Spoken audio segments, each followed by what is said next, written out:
بسم اللہ الرحمن الرحیم۔ السلام علیکم دوستو۔ حضرت عمر بن خطاب رضی اللہ تعالی عنہ کے دور خلافت میں بیت المقدس سے ایک شخص مدینہ آیا اور مزار رسول صلی اللہ علیہ وسلم کی زیارت کرنے کے بعد مسجد نبوی میں ڈیرا ڈال لیا۔ شب و روز عبادت میں صرف کرتا، دن کو روزہ رکھتا اور رات کو قیام میں مشغول رہتا۔ وہ نوجوان، حسین اور خوش رو تھا۔ جلد ہی اس کا تقوی مدینہ بھر میں مشہور ہو گیا۔ حضرت عمر رضی اللہ تعالی عنہ اس کی شخصیت سے اس قدر متاثر ہوئے کہ بسا اوقات اس کے پاس آ کر بیٹھ جاتے اور اس کی ضرورتوں کا خیال کرتے۔ وہ شخص مقدسی کے نام سے مشہور ہو گیا تھا۔ حضرت عمر فاروق رضی اللہ تعالی عنہ جب بھی اس سے کسی ضرورت کا پوچھتے تو جواب دیتا کہ خالق کے ہوتے ہوئے مخلوق سے کیوں مانگوں؟ آپ بھی تو میری طرح محتاج ہیں۔ حج کا موسم آیا تو لوگ حج پر جانے کی تیاری کرنے لگے اور مقدسی بھی حج کے لیے تیار ہو گیا۔ حضرت عمر رضی اللہ تعالی عنہ جب حج کے قافلے کو الوداع کرنے آئے تو مقدسی نے کہا، یا امیر المؤمنین، میرے پاس ایک چیز ہے، اگر آپ میرے حج سے واپسی تک اپنے پاس امانت رکھنے کی زحمت گوارا فرمائے تو مہربانی ہوگی۔ آپ نے وہ امانت اس سے لے کر سنبھال لی اور مقدسی حج پر چلا گیا۔ اس قافلہ حج میں ایک انصاری عورت بھی تھی جو اپنے حسن و شباب میں بے مثال تھی۔ رفتہ رفتہ اسے مقدسی سے عقیدت ہونا شروع ہو گئی اور پھر یہ عقیدت محبت اور پھر ہوس میں بدل گئی۔ قافلہ جہاں بھی قیام کرتا وہ مقدسی کے قریب اپنی جگہ بنا لیتی، مگر مقدسی اس کو تکتا بھی نہ تھا اور اپنے کام میں مگن رہتا۔ بالآخر اس عورت نے خود پیش قدمی کی اور مقدسی سے کہا، مجھے تو آپ کے اس جوان، رانا اور نظم و نازک جسم پر یہ اونی لباس اچھا نہیں لگتا، یقیناً یہ چبھتا ہوگا اور آپ کو تکلیف ہوتی ہوگی۔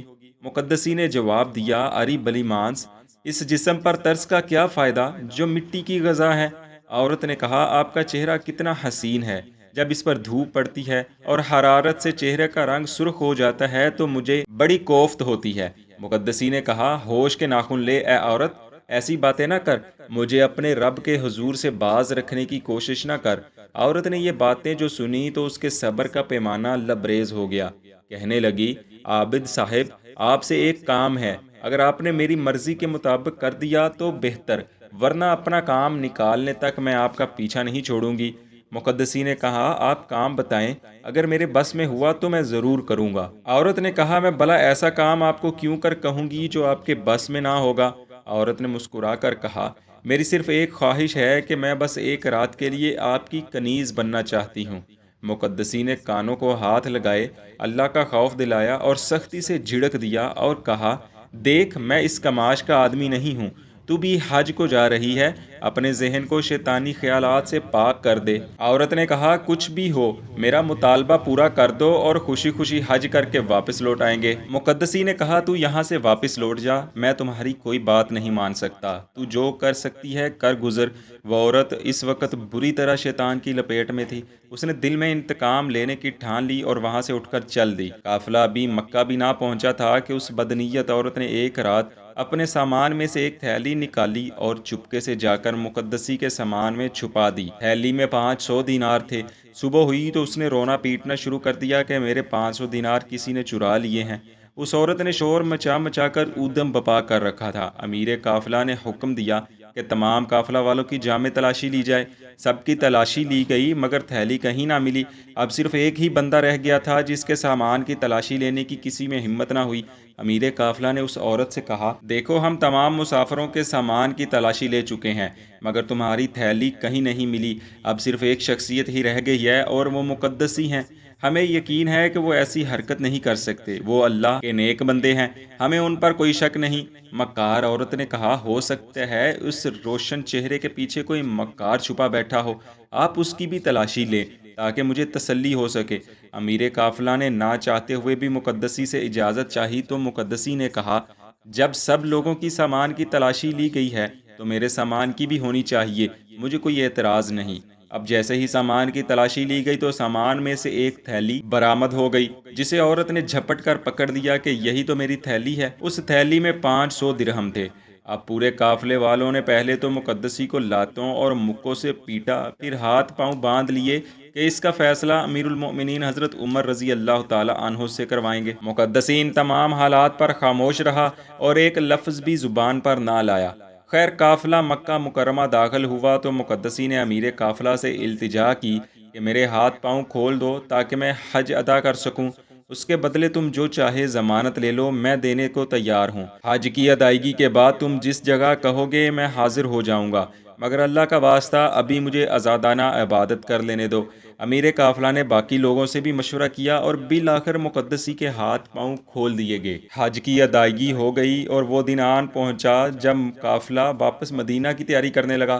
وہ لوگ واپس مدینہ کے راستے پر ہوئے تو دیکھا کہ مقدسی وہاں پہلے سے موجود ان کا انتظار کر رہا ہے۔ امیر قافلہ سمیت دوسرے مسافروں نے دیکھا تو حیرت سے ان کی آنکھیں کھلی کی کھلی رہ گئیں۔ اب ان کو یقین ہونے لگا کہ شاید مقدسی کے ساتھ ہم نے ناانصافی کر دی ہے، مگر ان کو کیا معلوم تھا کہ مقدسی کے لیے ابھی ایک اور آزمائش کھڑی ہے۔ چنانچہ قافلہ کے ساتھ وہ عورت بھی موجود تھی جس نے مقدسی پر جھوٹا الزام لگایا تھا۔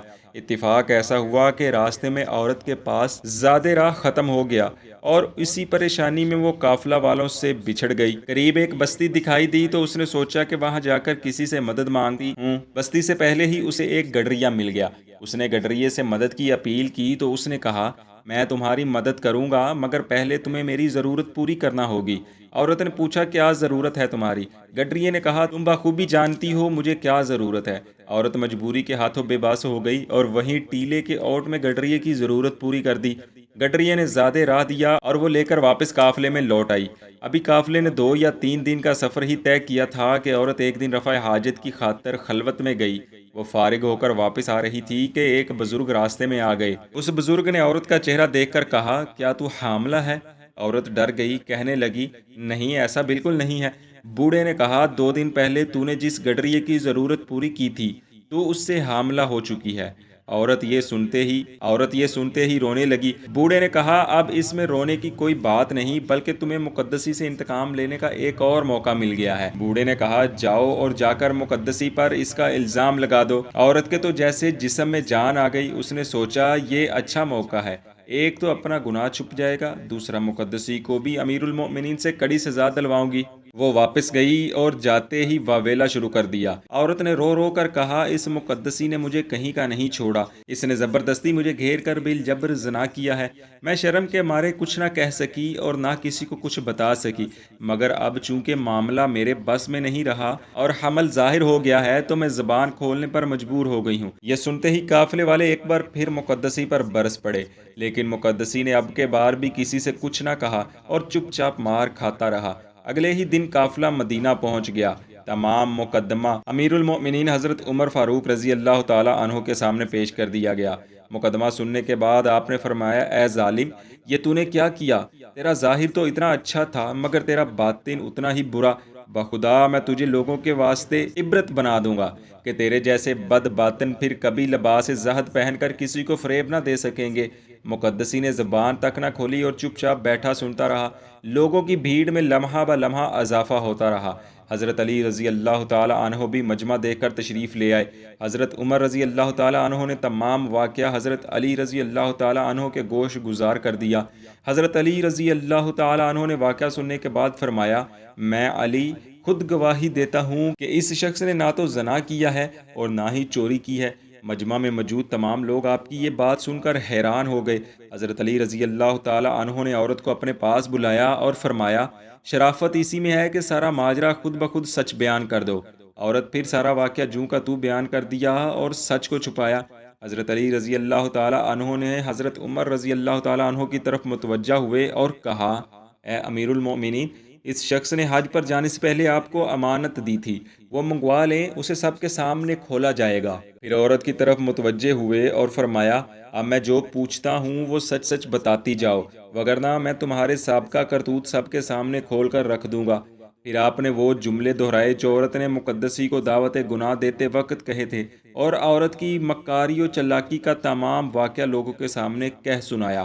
آپ نے مزید فرمایا، فلاں مقام پر تو رفع حاجت کے لیے گئی تھی اور واپسی پر تجھے ایک بوڑھا شخص ملا تھا، اس کی بھویں آنکھوں پر گری ہوئی تھیں، کمر جھکی ہوئی تھی، رنگ کالا تھا، سفید کپڑے پہنے ہوئے تھا، ایک ہاتھ میں دانوں والی لڑی کی تسبیح تھی اور دوسرے ہاتھ میں بڑا سا ڈنڈا تھا۔ وہ شیطان تھا جس نے تجھے اس شخص پر اپنے زنا کا الزام لگانے کی ترکیب بتائی تھی۔ اب عورت کے پاس اپنے جرم کا اقرار کرنے کے علاوہ کوئی چارہ نہ تھا۔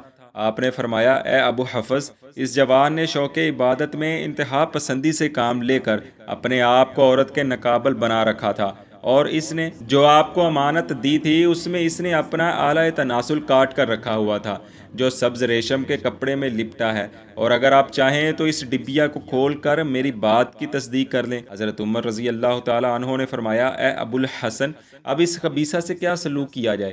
مولا علی رضی اللہ تعالیٰ عنہ نے فرمایا، قبرستان یہود میں گڑھا کھود کر اسے سینہ تک دبا کر رجم کیا جائے۔ چنانچہ اس عورت کو سنگسار کر دیا گیا۔ وہ مقدسی نوجوان تا وفات مسجد نبوی میں مصروف عبادت رہا۔ اللہ تعالیٰ نے مولا علی رضی اللہ تعالیٰ عنہ پر یہ حالات منکشف کر دیے تھے، اور اس فیصلے کو آپ کی کرامت قرار دیا جاتا ہے۔